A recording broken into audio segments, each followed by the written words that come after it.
8व्या वेतन आयोगानुसार पे स्केल 1900, 2400 आणि 2800, 4200 तसेच 4800 ग्रेड पेचे असे असतील.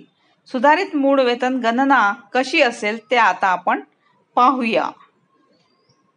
सरकारी कर्मचाऱ्यांना नवीन वेतन आयोग दिनांक 1/1/2026 पासून लागू केले जाणार आहे.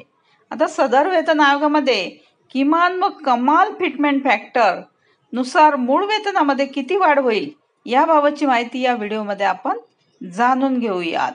तर फिटमेंट फॅक्टर 8व्या वेतन आयोगामध्ये हा फॅक्टर 1.92 ते 2.86 दरम्यान लागू होऊ शकतो. यानुसार सरकारी कर्मचाऱ्यांच्या किमान मूळ वेतन हे पे स्केल किंवा पे मॅट्रिक प्रमाणे अंदाजित वेतन पुढील प्रमाणे पाहू शकता.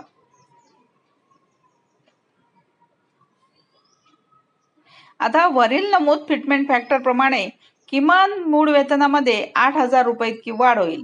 त्यानुसार 8व्या वेतन आयोगात अंदाजित मूळ वेतनाचा तक्ता वरील प्रमाणे तयार करण्यात आलेला आहे.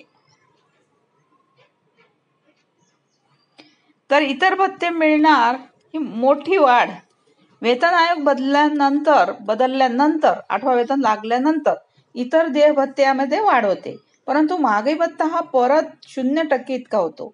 तर घरभाडे भत्ता, वाहन भत्ता, प्रोत्साहन भत्ता इत्यादी देय भत्तेमध्ये मोठी वाढ होण्याची शक्यता आहे. वेतन आयोग व थकबाकीचा लाभ मिळणार.